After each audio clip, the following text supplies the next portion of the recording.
Jesus को ना मानने वाला ईसाई नहीं हो सकता, मोहम्मद को ना मानने वाला मुसलमान नहीं हो सकता। ठीक इसी तरह जो राम से नफरत करता हो वो हिंदू नहीं हो सकता। कांग्रेस में कुछ ऐसे नेता हैं जिन्हें राम मंदिर से नहीं, राम से भी नफरत है, हिंदुत्व से नहीं, हिंदू शब्द से नफरत है।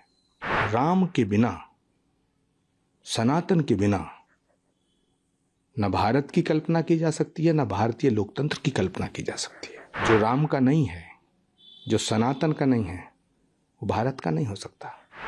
काफी दौरा किए थे, इस बार आप नहीं दिख रहे हैं, कुछ नाराजगी है क्या? नहीं, नाराजगी का तो कोई कारण नहीं है।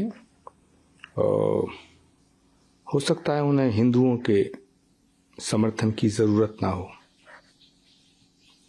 तो किसी हिंदू धर्मगुरु को स्टार प्रचारक बनाने का जो मकसद होता है, मोटिव होता है, उन्हें उसमें कुछ कमी नजर आ रही हो, तो ये तो पार्टी का फैसला है। तो उन्हें जब आप बोलते हैं तो ये आप किसकी तरफ इशारा है? उन्हें कौन? जो लोग पार्टी चला रहे हैं। लेकिन मैं आप देखता हूँ कि अब तो सब लोग, आपकी पार्टी के कई लोग कहते हैं कि वो हिंदू हैं और वो लोग धर्म की बात भी कर रहे हैं और सब लोग मंदिर भी जाते हैं, और बीजेपी का तो आरोप रहता है कि ये लोग टूरिज्म है, ये तो एक तरह से रिलीजियस टूरिज्म करते हैं चुनाव के टाइम पे। आपका क्या कहना है? देखिए, मंदिर जाने से कोई हिंदू नहीं हो जाता है और मस्जिद जाने से कोई मुसलमान नहीं होता।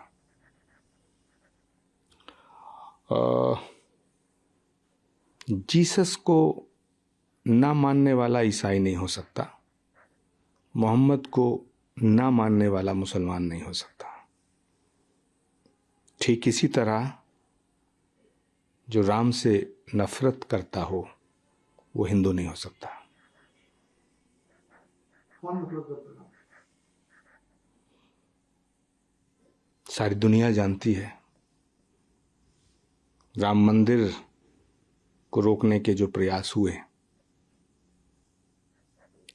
उससे करोड़ों सनातन धर्म को मानने वाले करोड़ों लोगों की आस्था को ठेस पहुंची। अब ये सवाल कि राम से नफरत कौन करता है, राम से मोहब्बत, प्रेम और राम के प्रति श्रद्धा किसकी है, मुझे नहीं लगता कि अब इस रहस्य पे कोई पर्दा गिरा हुआ रह गया है। मैंने महसूस किया है कि कांग्रेस में कुछ ऐसे नेता हैं जिन्हें राम मंदिर से नहीं, राम से भी नफरत है, हिंदुत्व से नहीं, हिंदू शब्द से नफरत है, हिंदू धर्मगुरुओं को अपमान करना चाहते हैं। उनको अच्छा नहीं लगता कि कोई हिंदू धर्मगुरु पार्टी में रहे। क्या आप इशारा कर रहे हैं कि आप बीजेपी की तरफ ज्वाइन कर रहे हैं? क्या भारत की बात करना, सनातन की बात करना, वंदे मातरम बोलना, सच्चाई की बात करना भाजपा ज्वाइन करने जैसा है? अगर हम भाजपा में नहीं हैं तो सच नहीं बोल सकते क्या? अगर हम भाजपा में नहीं हैं तो सनातन की बात नहीं कर सकते क्या? अगर हम भाजपा में नहीं हैं तो क्या भारत माता की बात नहीं कर सकते क्या? तो सवाल भाजपा और कांग्रेस का नहीं है, सवाल है कि भारत की जो संस्कृति और सभ्यता है, इसका सवाल है। राम भारत की संस्कृति और सभ्यता में रमे हुए हैं। राम के बिना, सनातन के बिना न भारत की कल्पना की जा सकती है, न भारतीय लोकतंत्र की कल्पना की जा सकती है। इसीलिए भारत के संविधान पे श्री राम दरबार के चित्र अंकित है। भारत और सनातन अलग नहीं है। ये कुछ लोगों की बेवकूफी है या उनकी कुटिलता जो भारत को और सनातन को अलग करके देखते हैं। जो राम का नहीं है, जो सनातन का नहीं है, वो भारत का नहीं हो सकता। तो अभी जो राम मंदिर की एक वो होने वाली है इनॉग्रेशन, उस पर आपके क्या कहना है? सौभाग्य का विषय है। युगों युगों की प्रतीक्षा के बाद, सैकड़ों सालों के संघर्ष के बाद, करोड़ों हिंदुओं की प्रार्थनाओं के बाद ये शुभ घड़ी आई है कि मर्यादा पुरुषोत्तम भगवान श्री राम, जिनको हम अखिल कोट ब्रह्मांड नायक राम कहते हैं, वो रामलला वो अपने स्थान पर विराजमान होंगे। उनका मंदिर बनते हुए देखने की लालसा में कितने लोगों की आंखें बंद हो गई। लाखों लोग ये सपना आंखों में लिए चले गए कि वो राम मंदिर का निर्माण अपनी आंखों से देखें। हम सौभाग्यशाली हैं, पूरे भारत का सौभाग्य ये कि भगवान श्री राम के मंदिर का उद्घाटन होते हुए हम देखेंगे। मोदी से नफरत करते करते करते करते वो ये भूल गया है कि वो भारत से नफरत करने लगा है। मोदी अगर नई संसद का निर्माण करें तो उसका विरोध,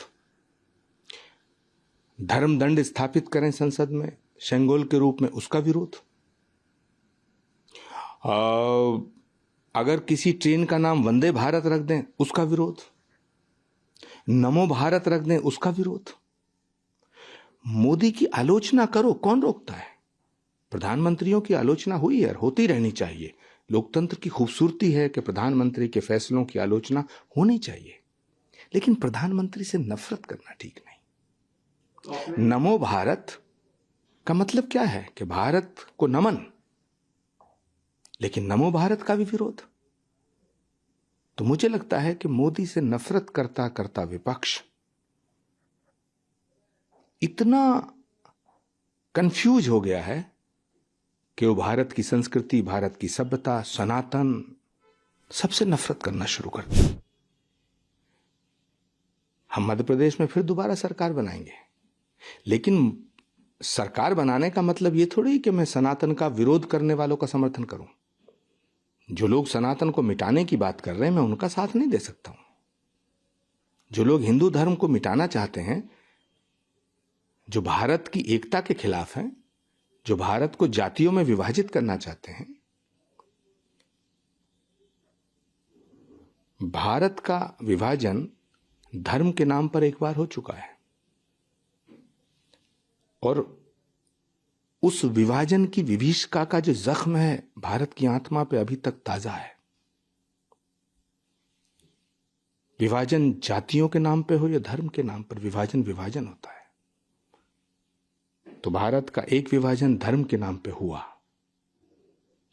अब कुछ लोग हैं जो अपनी सत्ता के स्वार्थ के लिए जातियों के नाम पे भारत को बांटना चाहते हैं।